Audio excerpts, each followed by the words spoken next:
Okay, so welcome to another webinar presentation presented by Trevor Thornton, our Western Canadian SoilOptix provider. Today he's going to be introducing the SoilOptix Zone offerings. So I will pass it over to Trevor to walk us through this presentation. Thanks, Zach. I was just saying to some folks before this, I'm going to have to eat a little bit of crow here, because if you've ever seen us talk in person, or checked out some of our other videos when we refer to zones, we're not overly a zone fan. However, we've had several growers and advisors ask us, could this be an option under SoilOptix? And we thought, well, let's have a look at it. So we had a great look at the SoilOptix Zone Program this fall and decided that, hey, this is something that we can add to the portfolio.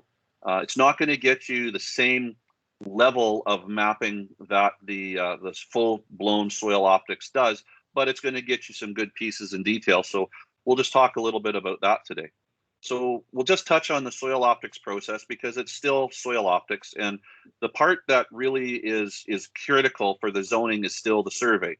So we're traveling a 12 mile an hour, up to 12 mile an hour. We're actually going a little bit faster because we've reset our GPS to 10 hertz, so we're able to travel up into the lower 20s. We're traveling every 40 feet, dropping a point every 3 to 5 feet. So very similar to the SoilOptix process. The survey vehicles stay the same. You know, we've got a Jeep in the cab. We're mapping the total count. We're mapping the topography. We have guidance, and then an iPad for mapping the soil points and the field boundaries. Mapping vehicles, you know, again, all very similar. This is currently what we're using.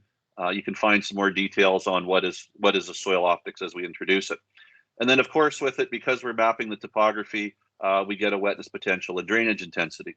So the red areas of the field are the areas that shed water. The green areas are areas that'll hold water, and the blue areas are the natural streams, or potentially the drainage that a grower has put into a field. So just to show you what we're getting on a zone program. So the SoilOptix zones, could we do them? We said, well, let's have a look, and why not? So we're not getting the same layers of resolution as a full SoilOptix, but it is an affordable compromise. Plus, and I want you to really focus in on this, once we leave the field, every field is SoilOptix ready, meaning we have the survey, we've logged all the points for the future SoilOptix intensive sampling, so that some day in the future, you can come back in, pull the soil samples, send them to SoilOptix, and we got the ability now to trigger a full-blown SoilOptix map with all the benefits that it has. So we survey the field for the SoilOptix. Like I said, we mark the future locations. The total count map is processed and created by the SoilOptix team in Ontario. They send that information back to us. We create the zones and head back to the field to soil sample. So unfortunately, it is 2 visits to a field. But it's what we have to do to make the process work. So we use the total count map to create the zones, and the variable rate will be based on those specific zones and the soil data that we get for each zone. If it's inappropriate for the field, we'll run the RX once it's done over the wetness potential and drainage intensity maps to increase the resolution and the accuracy of the variable rate.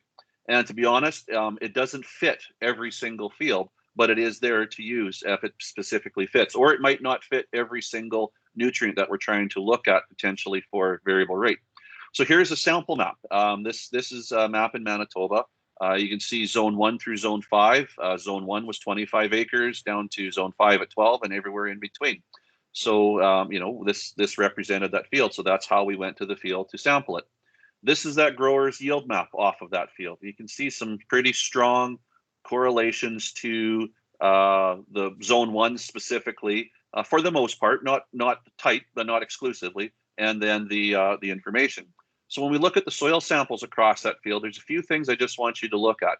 Zone 1, we showed 2.7% organic matter. The rest of that field is really strong in the upper single digits to 10. Also look at the potassium. We're a little bit lower at 3.1%. The rest of the fields in 4 or 5. 131 part per million versus north of 400. pH across that field, actually it was zone 4, showing a lower pH of 4.2. CEC on that same area is also showing an 11, where the rest of that field's in the mid 20s. So there's definitely something in the quality of zone 1 matching what the grower produced. And this was based off a variable rate from a variable rate on a competing company, and then ultimately our soil samples.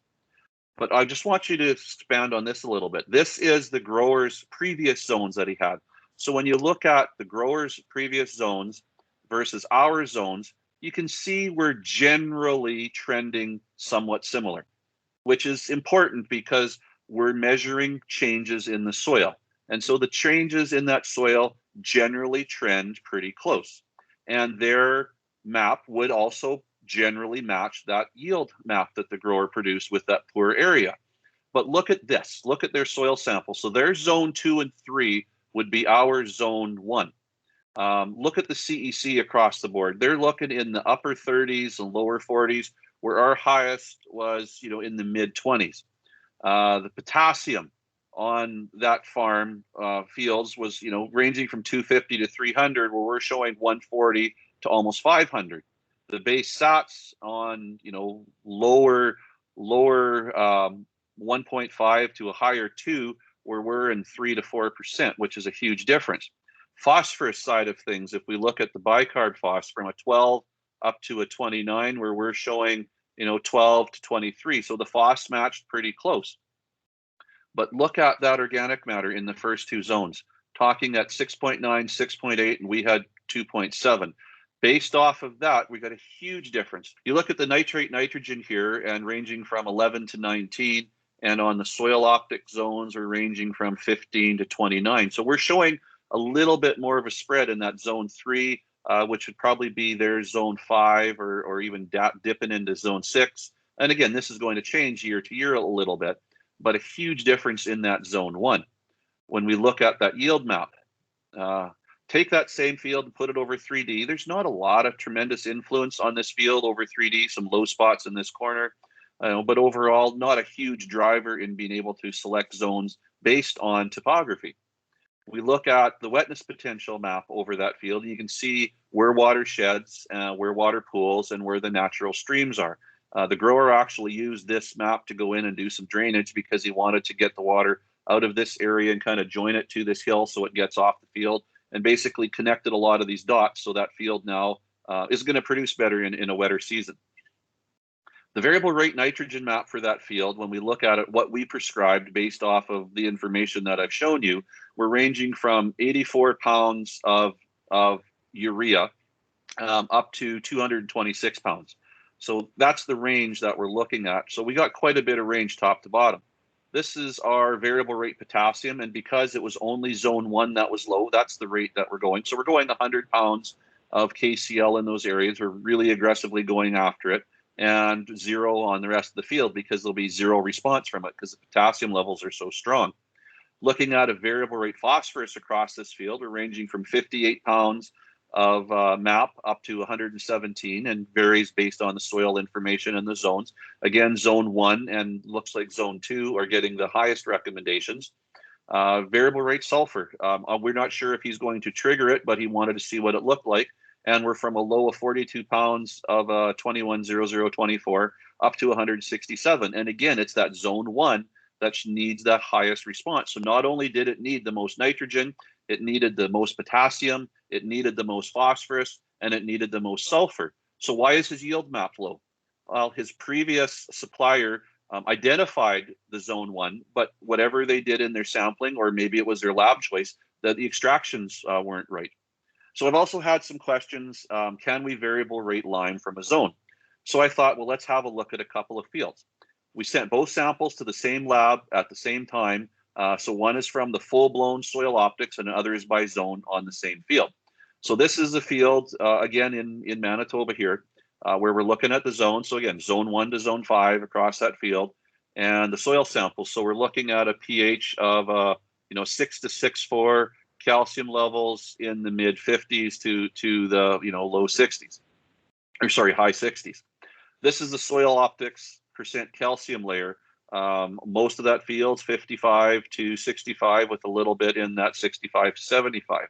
So we look at a zone lime recommendation. We're ranging from a 0 to a 3,400 pounds. And I want you to know the exact same calculation was used when we were looking at the Zone Lime RX versus the SoilOptix Lime RX. So we're looking at an average of 2,400 pounds an acre is what we'll need. We take that same field and look at the Optix Lime RX. We're up to 3,500 down to 0 with 2,100 pounds an acre. So in this particular field, when you add it all in and looking at the data, we're $152 an acre to lime based off the zone, and we're $151 to lime based on the SoilOptix, including the cost of the zone and including the cost of the SoilOptix, which is, so to get the high resolution maps, by the savings of the lime, we're actually not any dollars further ahead, but we've obviously paid for that SoilOptix, so we get that high resolution mapping. We look at the 4R lime of it, and you can see general trends are close, but the subtleties that we would get in the SoilOptix, and again, we're high resolution maps and 5 soil samples, so you're going to get what you pay for. Field 2 zones, again, zone 1 to zone 5, looking at the soil samples. This one here, we got a little bit lower pHs, a little bit lower calcium, but we also have a lot lighter textured soil. We look at the SoilOptix calcium on this field. We're ranging from 35 up to a little bit in the 65 to 70. On the zone, we were, in the mid 50s to the low 60s. So quite a difference in what the numbers are and what it caught. We look at the Lime Zone RX. We're from 650 pounds on the bottom end to 1,300 on the top end, with an average rate of just under 1,000 pounds an acre. We look at the Optix Lime, and the zones really didn't capture this area the way that we had hoped it would have, but we're ranging from 0 to 5,000 pounds with an average of 1,400. So when we look at the math on this, when we can say, well, look, the zone program saved us a bunch of money because we're only about $70 an acre, but we've missed a lot of those areas that are going to, not get the lime at the appropriate rate.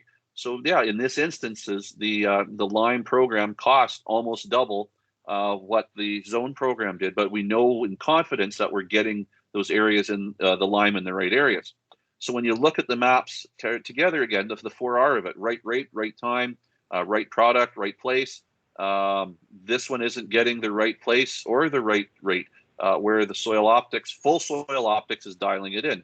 So can we line from zones?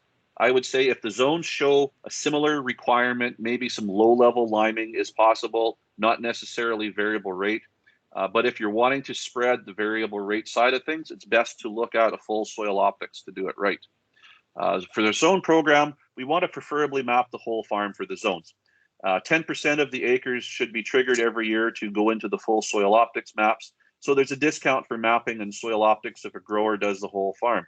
If it's only a few fields, then there's going to be no extra discount, both for the zoning mapping and the full optics when it's triggered. With that, that's kind of a quick summary of the SoilOptix zones, which kind of hurt a little bit to present because, our thoughts on zones. But again, it's an option for growers that want to get into SoilOptix but aren't quite ready to commit to the full-blown thing. If you got any questions or comments, we've got contact information up there, both for us and the folks at SoilOptix, and we'd be more than willing to help you out and answer any questions you have. With that, I'll turn it back to Zach. Well, thank you, Trevor, for certainly introducing what would be a new concept to the SoilOptix technology. And, again, it's, as you've mentioned through the presentation, it's a springboard right into certainly the full Optix program. If you're sort of dabbling into the soil mapping sphere and looking for, what is the best option, here's a great start and something that you can obviously get into down the road because we have mapped that field, right? So it is that first step in that investment. So yeah, I really appreciate you taking the time to push us and walk us through the zone program, and do be on the lookout if you're in Western Canada for this offering through Crop Care Consulting. So I appreciate you taking the time today, and look for our next video coming out soon. Thank you.